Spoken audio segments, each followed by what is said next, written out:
오늘 설교 제목을 보신 분들은 각자 나름대로 상상을 하셨을 것입니다. 주보에 인쇄된 제목을 한번 볼까요? 발가락만 닮은 것이 아니다. 우리가 이런 말은 어느 때 합니까? 특히 자녀가 엄마와 아빠 중에 닮은 데가 한 군데도 없을 때에 서로 위로할 때에 이런 말을 합니다. 아니면 그 반대의 경우죠. 자기 자녀가 닮은 것이 마치 붕어빵 찍어내는 것처럼 부모를 쏙 빼닮았을 때에 잘 사용합니다. 오늘 본문에 사울과 요나단이 또 다윗도 등장하지요. 그런데 대화의 주 중심은 누굽니까? 사울 왕과 요나단이죠. 그래서 중심 인물은 사울 왕이 아니라 그 아들 요나단입니다. 그러면 아버지 사울 왕과 요나단이 발가락만 닮은 것이 아니라 붕어빵이라는 그런 말씀입니까?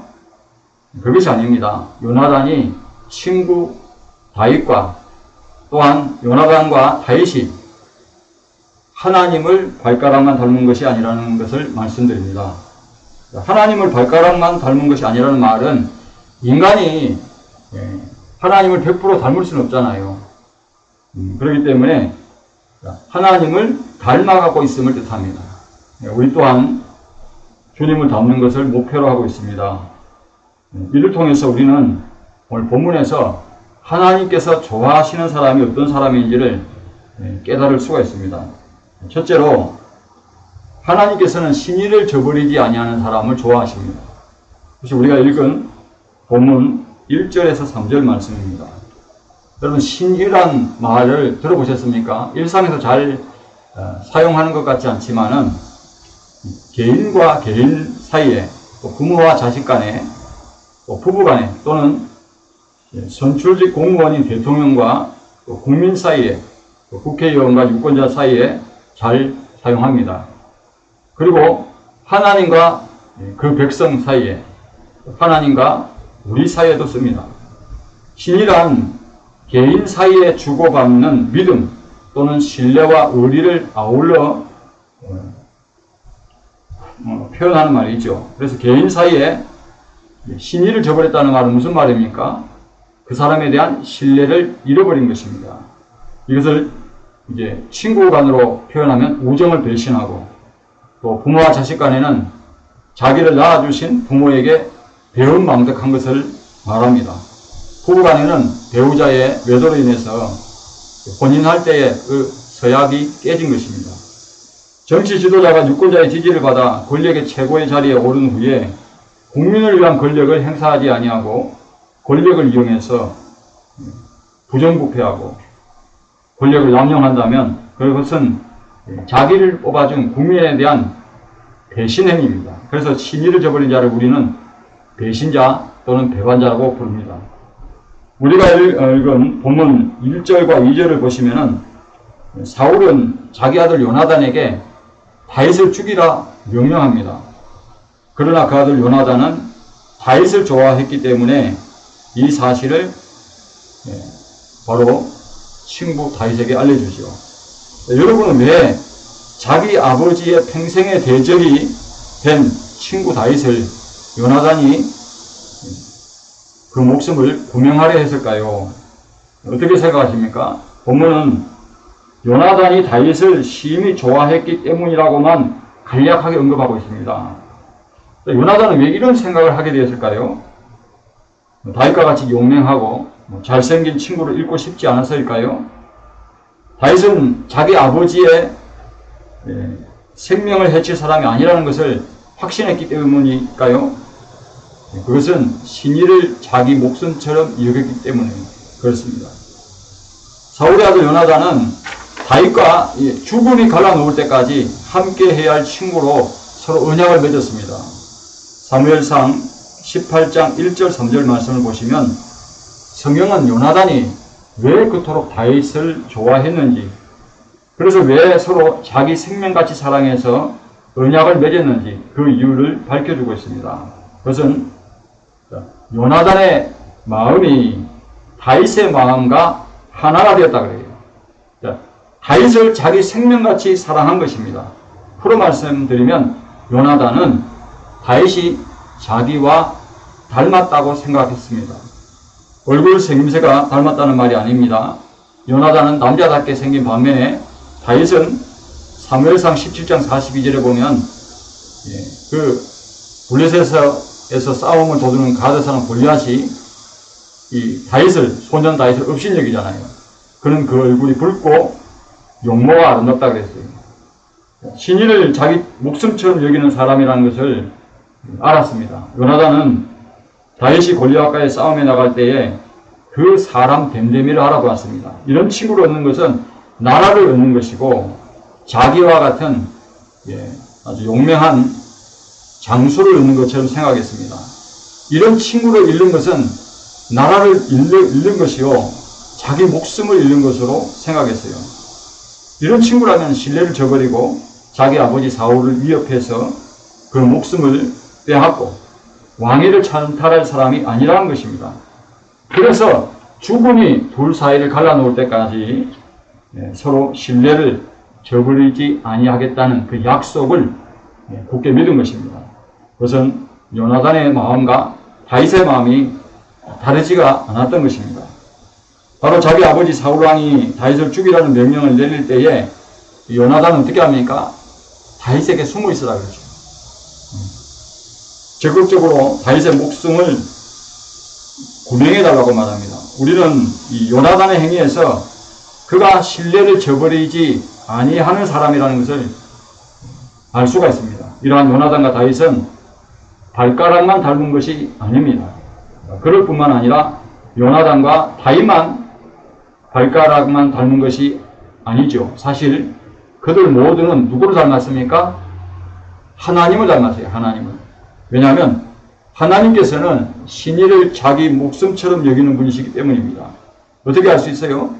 창세기 15장에 가보세요. 거기 보면 아브라함이 하나님과 생명 언약을 맺습니다. 요나단과 다윗이 생명 언약을 맺은 것처럼 하나님께서는 아브라함과 생명 언약을 맺어요.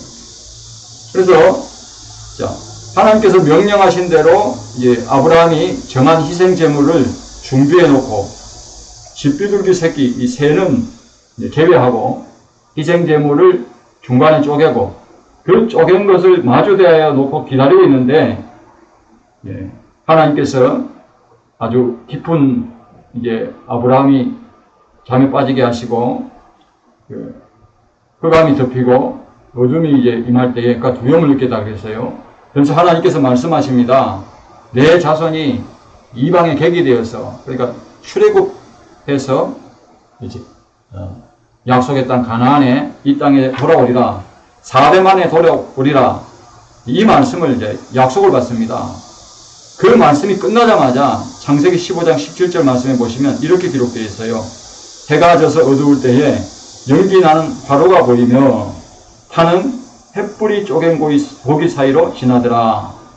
아멘. 바로 하나님께서 자기의 이름과 자기의 생명을 두고 아브라함과 언약을 맺으신 거예요. 언약을 맺으신 것뿐만 아니라 언약을 체결했잖아요. 이제 횃불이 쪼갠 고기 사이로 지나가는 거예요. 이런데도 하나님께서 신의를 저버리시겠습니까? 우리는 요나단의 행위를 통해서 신의를 지키시는 하나님을 볼 수 있어야 합니다. 마찬가지로 하나님께서는 그 아들의 생명으로 우리와도 생명 언약을 맺으셨어요. 우리 또한 신의를 저버리지 아니하시는 하나님의 사랑 안에 있음을 확신합니다. 사도 바울은 로마서 8장 38절 39절에서 이렇게 확신하고 있죠. 내가 확신하노니 사망이나 생명이나 천사들이나 권세자들이나 현재일이나 장래의 일이나 능력이나 기쁨이나 다른 어떤 피조물이라도 우리 주 그리스도 예수 안에 있는 하나님의 사랑에서 어떻게 한다? 끊을 수 없으리라. 아멘. 훗날 다윗은 이 요나단이 죽은 후에 요나단과의 신의를 지키기 위해서 요나단의 아들이 있는데 그 아들 중에 다른 아들은 다 죽고 이제 다리 저는 아들 하나가 남았는데 이름이 누구냐면 무비보셋입니다. 그래서 그의 아버지 요나단이 이제 죽을 때에 무비보셋의 나이가 몇 살이었냐면 5살이었어요. 왜냐하면 그 유모가 아이를 안고 이제 도망갈 때에 떨어뜨렸어요. 다리를 절었다 그랬습니다. 바로 이 무비보셋을 다윗은 자기의 아들처럼, 그러니까 왕자 중 하나처럼 왕의 상에서 먹게 해 주었다고 사무엘하 9장 11절은 말씀하고 있습니다. 하나님께서는 이런 다윗을 좋아하십니다. 반대로 하나님께서는 신의를 저버리는 자를 좋아하지 않아요. 애굽 땅 종되었던 집에서 인도하여 내신 여호와 하나님을 배은망덕한 출애굽 1세대들이 있습니다. 하나님께서는 어떻게 하셨습니까? 그들이 하나님께서 주리라고 한 그 약속의 땅에 대해서 원망하고 불평하고 들어가기를 싫어한 이 사람들이 광야에서 40년 동안 이제 그 부모가 다 죽기까지 어떻게 합니까? 2세대는 그 자녀들이 부모의 부끄러운 제약을 짊어지게 하셨습니다. 그러므로 하나님의 은혜를 헛되게 하지 마시기 바랍니다. 하나님의 은혜를 배은망덕한 것으로 돌리지 마시기 바랍니다. 둘째로 하나님은 정의로운 자를 좋아하십니다. 오늘 본문에서 말씀하고 있는데 4절에서 5절 말씀입니다. 자, 그렇다고 한다면 요나단은 왜 아버지가 다윗을 죽이려는 것을 뻔히 알면서도 한 나라의 왕이잖아요. 자기는 아들이지만 신하잖아요. 자, 그런데 아버지와 반대되는 그런 뜻을 품을 수 있었을까요? 라고 묻지 않을 수 없습니다. 그것은 요나단이 정의로운 사람이기 때문입니다. 정의란 우리말 사전에 진리에 맞는 올바른 도리, 바른 뜻, 또 개인 사이에 올바른 도리 또는 사회를 구성하고 유지하는 공정한 도리다라고 정의되어 있어요. 자, 이 정의와 반대되는 말이 뭡니까? 부정의, 아니불자 해가지고 부정의, 그리고 불의입니다. 여러분 기억하시기 바랍니다. 시편 11편 3절에 보면 의인이 터가 무너지면 무엇을 하랴 그렇게 되어 있어요. 의인이 터가 무너지면 무엇을 하랴. 의인이 밟고 있는 이 터, 바로 그게 정의예요. 악인이 밟고 있는 터는 정의라고 할 수 없겠잖아요. 그래서 이 터가 무너지면 어떻게 되냐? 의인도 없고 불의만 가득하게 됩니다. 의인은 사라지고 불의한 자가 이 세상을 지배하게 됩니다. 그래서 우리는 정의가 아닌 것에 분노해야 하고 정의가 아닌 것을 아니라고 말할 수 있어야 합니다. 요나단은 정의로운 사람이기 때문에 자기 아버지 사울의 불의한 행동을 다윗을 죽이라고 했잖아요. 참을 수 없었던 것입니다. 여러분 정의가 굽어졌으면 왜곡되었으면 바로 잡는 것이 정의를 사랑하는 사람입니다. 정의를 바르게 집행하는 것입니다. 자신은 말로는 입으로는 정의로운 사람이라고 하면서 행동은 공정하지도 않고 전혀 상식적이지도 않다면은 또한 정의를 왜곡해가지고 자기 이익에 맞게 해석한다면 그것은 정의가 아닙니다. 법을 집행하는데 여러분 공정하지 않게 한다면 어떻게 되겠습니까? 권력을 행사하는 것이 불공정하다면 그것은 정의를 짓밟고 있는 것입니다. 요나단은 정의로운 사람이기 때문에 다윗이 자기 아버지 사울의 손에 죽어야 할 정당한 이유를 하나도 찾지 못했습니다. 아버지 사울의 손에 죽을 만큼 다윗에게는 잘못이 없다는 겁니다. 요나단의 생각이 본문 4절 말씀에 드러나 있지요. 다윗은 죽어 마땅한 죄인이 아니라 어떤 사람이라고요? 칭찬받아 마땅한 사람이라는 거예요. 오히려 상을 주어야 할 사람이라는 것입니다. 칭찬받을 사람이 오히려 사회적으로 매장을 당하고 사람들의 손가락질을 받는다면 그것이 정의로운 일입니까? 상을 주어야 할 사람에게 벌을 주는 것이 정의로운 일입니까? 바른 말을 했는데도 한직으로 자천당하는 것이 정의로운 일입니까? 선한 사람이 악한 사람으로 매장되는 것이 그게 정의로운 나라입니까? 다윗은 죽어 마땅한 죄인이 아니라 여전히 아버지 사울 왕에게 충직한 왕의 신하라는 것입니다. 이것은 다윗이 자기와 닮아서 자기 생명처럼 사랑해서가 아닙니다, 여러분. 다윗이 행한 일은 선한데도 정의로운 일인데도 그가 행한 일이 악하게 평가되고 부정의한 일로 평가되는 것을 참을 수가 없었던 것입니다. 하지만 아버지 사울 왕에게 백성을 선동해서 거역할 수는 없지 않아요. 그래서 택한 방법이 요나단은 아버지를 설득합니다. 그는 다윗의 무죄를 본문 5절에서 밝히고 있습니다. 자, 첫째로 자기 생명을 아끼지 아니하고 블레셋 사람을 죽였다는 거예요. 요나단은 다윗이 어떤 사사로운 감정이나 사적인 욕심에 매여 있는 사람이 아니라는 겁니다. 그런 사람이 어떻게 블레셋 사람을 그 골리앗과의 일전을 벌일 수 있는, 자기 목숨을 쉽게 빼앗길 수도 있는데 그렇잖아요. 그런 생각도 하지도 않았을 거예요. 사적인 욕심이나 사적인 이익을 추구하는 자들은 나라와 사회를 위해서 자기 목숨을 던지지 않아요. 그런 사람은 자기만 생각합니다. 자기가 잘 되려고, 자기가 더 부하려고, 자기가 더 형통하려고, 성공하고 출세하려고, 그렇게 하는 사람이 자기 목숨을 던져요? 쉽지 않아요. 대의를 위해서 자기를 희생해요? 쉽지 않습니다. 손해를 당하려고 하겠습니까? 그런 생각은 아무나 못합니다. 사실은 하나님의 군대가 할례받지 못한 골리앗에게 모욕당하는 것을 보고 다윗은 참을 수가 없었던 것입니다. 하나님의 정의는 무엇입니까? 저 할례받지 못한 사실은 하나님의 군대를 모욕하고 있는 골리앗의 목을 베어서 하나님의 이름에 못칠한, 하나님의 영광을 가리고 있는, 하나님을 모독하는 저 골리앗의 목을 베는 것이 하나님의 정의입니다. 그런데도 정의가 짓밟히고 있는데도 누구 하나 선뜻 나서지 않았을 때에 다윗은 자기 목숨을 아끼지 않고 블레셋 장수 골리앗과의 싸워서 그를 쓰러뜨린 것입니다. 둘째로 여호와께서 다윗을 통해 이스라엘에게 큰 구원을 베푸셨습니다. 거인 골리앗이 죽자 이 기세를 몰아서 이스라엘은 도망치는 블레셋 사람들을 추격합니다. 그래서 블레셋 진영에 에그론까지 가서 도륙을 내버려요. 이런 다윗의 행위는 그가 악한 사람이 아니라 나라밖에 모른다는 거예요. 그러니까 선한 사람이라는 거죠. 나를 위해서 다윗은 큰 공헌을 한 것입니다.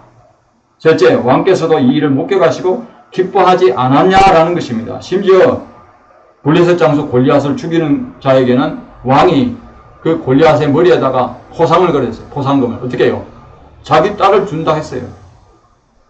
그리고 많은 재물을 준다 그랬어요. 그래서 부하게 하고. 아버지 집은 세금을 면제해 준다. 근데 이 약속을 지켰을까? 지키지 않았습니다.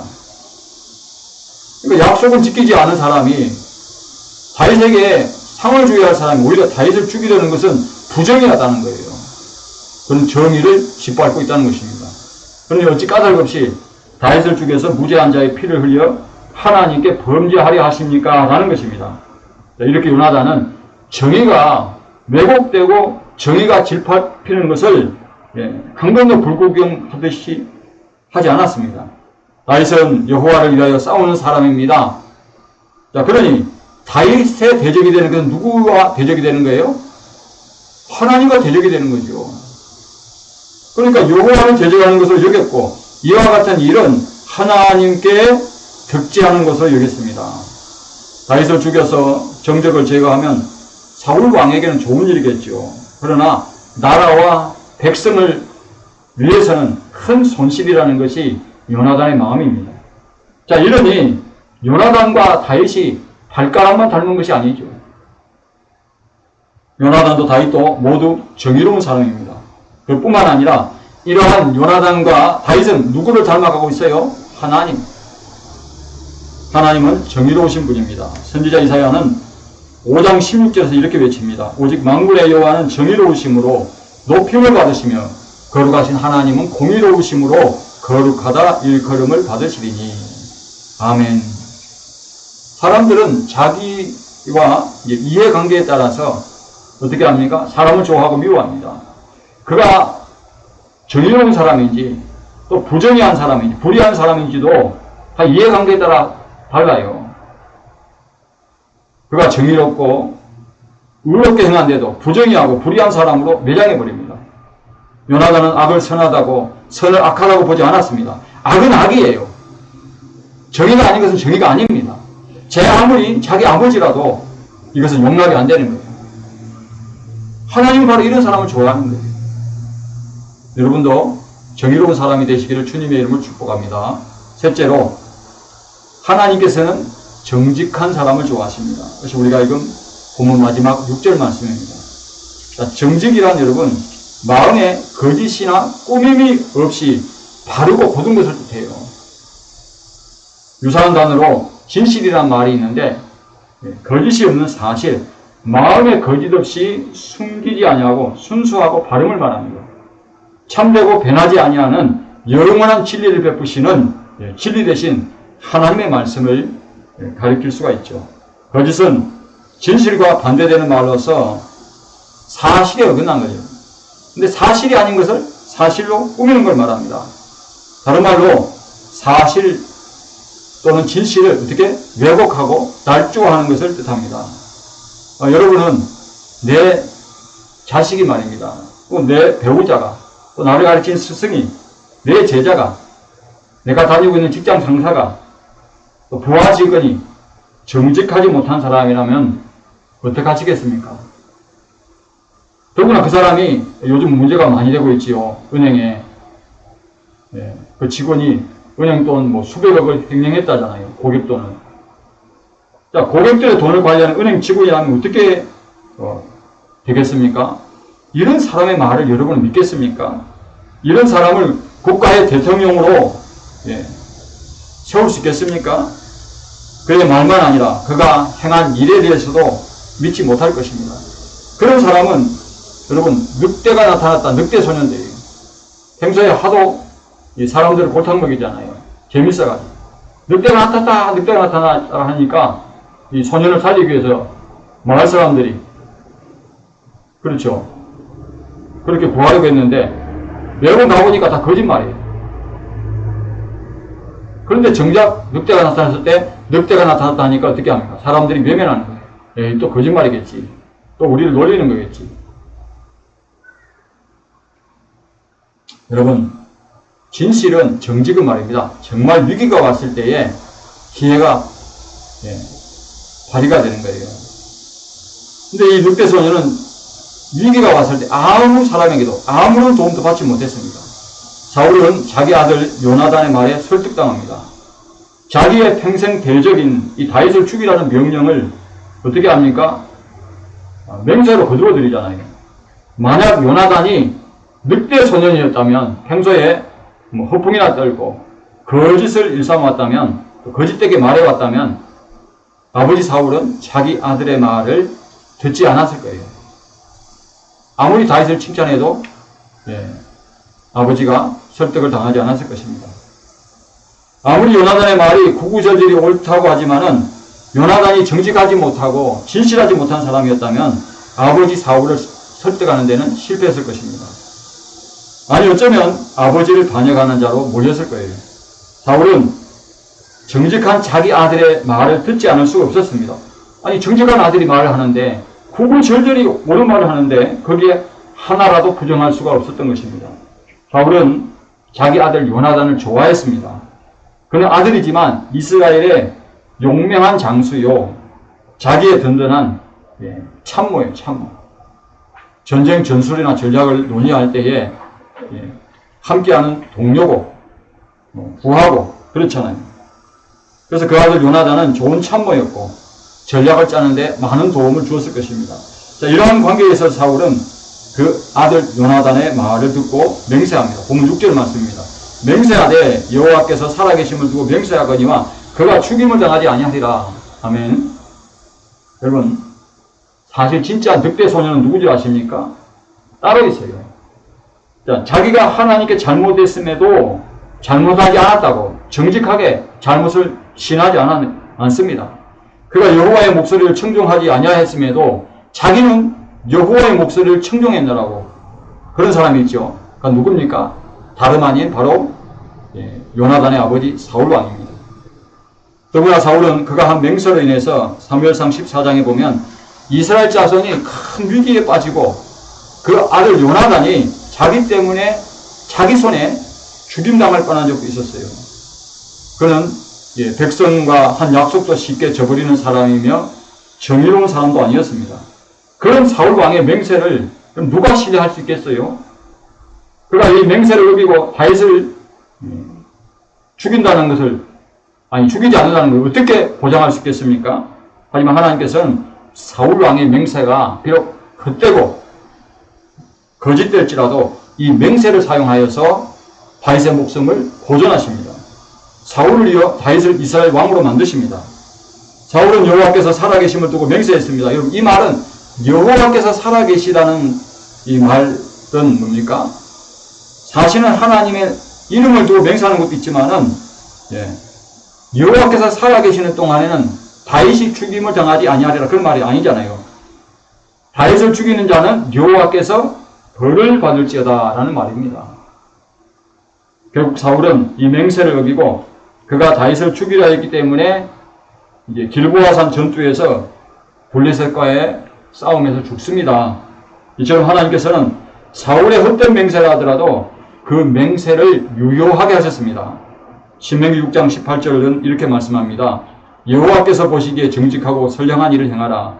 그리하면 내가 복을 받고 그 땅에 들어가서 여호와께서 모든 대적으로 내 앞에서 쫓아내시겠다고 내 조상에게 맹세하신 아름다운 땅을 차지하리니 여호와의 말씀과 같으니라. 아멘. 하나님께서는 정직하시니 정직하게 행하는 자를 좋아하십니다. 그가 이스라엘의 선한 왕이냐 선하지 아니한 왕이냐를 판가름할 때 그 기준이 뭐예요? 정직하냐 정직하지 아니냐. 물론 다른 기준도 있습니다. 그러나 하나님이 아주 눈여겨보시고 마음에 들어 하시는 것이 뭡니까? 정직한 사람을 좋아하십니다. 다윗은 이스라엘 6대 왕 중에 가장 정직한 왕으로 평가받고 있습니다. 열왕기하 14장 3절에 보면 아마샤가 여호와 보시기에 정직히 행하였으나 그의 조상 다윗과는 같지 아니하였으며 그의 아버지 요아스가 행한 대로 다 행하였어도. 아멘. 항상 보면 이스라엘 6대 왕의 이제 정직하냐 정직하지 아니할 때에 이 다윗의 기준으로 삼는 걸 봅니다. 여러분, 한 연구에 따르면 성인의, 그러니까 20세 이상 성인의 40%가 하루에 한 번 이상은 작은 방식으로 거짓말을 한다고 그래요. 그러니까 거짓말을 안 하고 살 수는 없다라고 그렇게 우리가 이제 말을 합니다. 지금 우리 사회가 어떻습니까? 이제 인터넷, 유튜브 방송으로 인해서, 물론 유튜브 방송에서 뭐 사실 보도, 진실 보도하는 매체도 있지만은 가짜 뉴스가 판을 치고 있죠. 무엇을 어떻게 드려야 할지 할 때 말세에 자기 사욕을 쫓는 스승을 많이 둔다고. 자기가 듣고 싶은 것만 듣고 보고 싶은 것만 보려고 하는 그런 세상이죠. 지금 이 사회는 정직 불감증에 빠져 있어요. 저 사람이 정직하지 못해도 그냥 뭐 정직하지 못하네 이렇게 여기지, 그걸 정직하지 못한 것에 대해서 뭐 자기가 회개한다든지 또 정직하지 못하게 말한 것에 대해서 미안해야 된다든지 그런 것이 없다는 거예요. 아주 드물습니다. 거짓말 증후군에 걸려 있습니다. 누구나 할 것 없이요. 대통령, 장차관, 국회의원, 여야를 가리지 않고 또 시도지사, 기초단체 의원들 마찬가지입니다. 여러분, 처음부터 정직하게 말하면 어떻게 됩니까? 끝이 정직으로 끝나요. 그런데 처음부터 거짓말을 하면 그 거짓말을 덮기 위해서 또 거짓말하게 되고 결국 사실이 아닌 것을 이제 거짓으로 말하게 되면은 끝은 뭡니까? 거짓말을 되풀이할 수밖에 없어요. 이것은 여러분, 이 나라의 대통령 또 여야를 불문하고 국회의원들 뿐만 아니라 교회 안에도 마찬가지입니다. 목사님들, 장로님들, 권사님들, 집사님들, 성도님들 할 것 없습니다. 여기서 자유로울 사람이 없어요.